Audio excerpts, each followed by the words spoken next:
Welcome back. Welcome back. I know I said I wasn't going to record any more videos until after the playoffs. I'm actually ready to go watch my team win right now. However, these players just keep giving me content to work with. So, hey, don't block my own blessings. Let's get into it. Today's story is about Kyre and Lacy, wide receiver from LSU. Kyre is right now has a search warrant out for him. It's been reported that his legal team has made contact with authorities with plans to turn himself in. So now what he's charged with, it looks like it is negligent homicide along with a felony hit and run. The story is he was driving in his home state of Louisiana, December 17th, right around the holidays, because as we know, LSU wasn't competing in any playoff games this year. But in all seriousness, he was in his 2023 Dodge Charger, surprise, surprise, another Charger.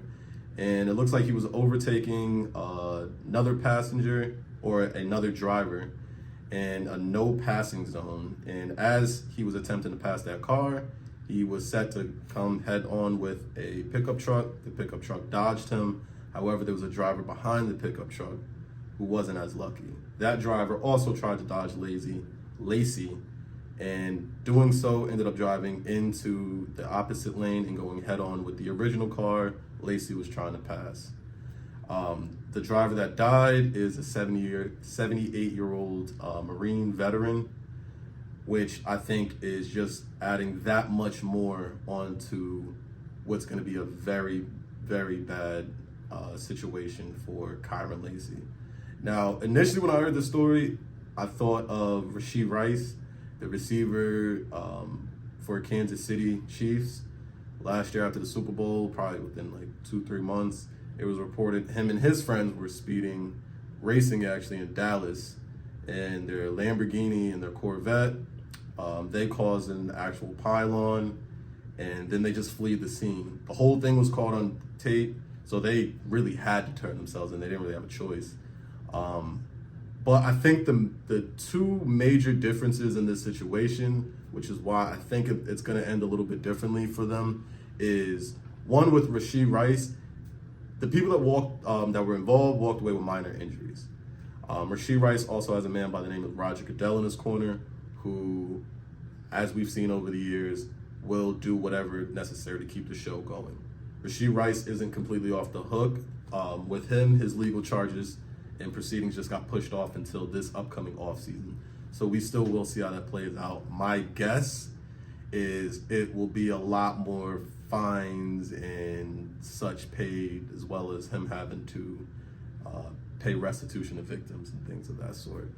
With Kyre and Lacy, however, this is a hit and run. Again, like I said, a 78-year-old veteran, and considered a negligent homicide.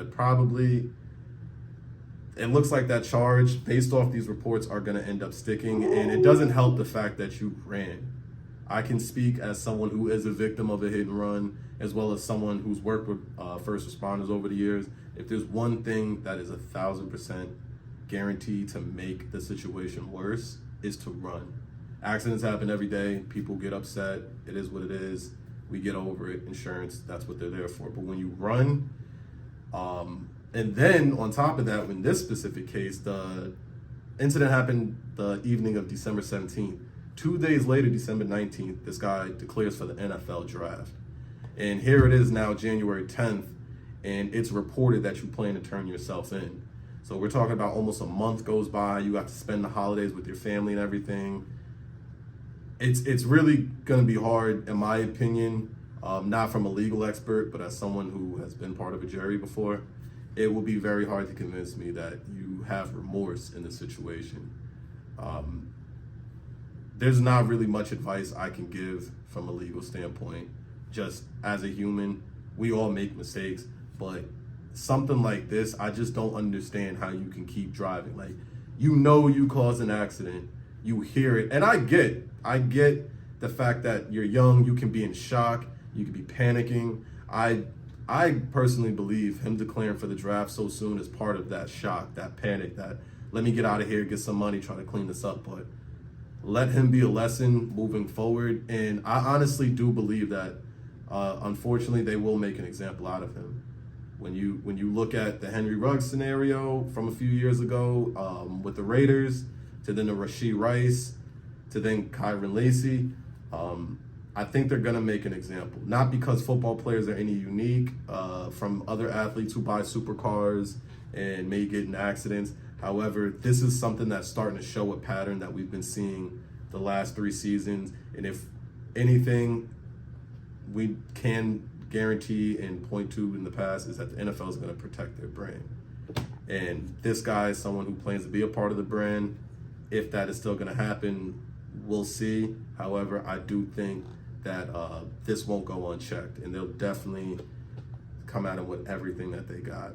But you guys let me know in the comments. As always, like, share, subscribe.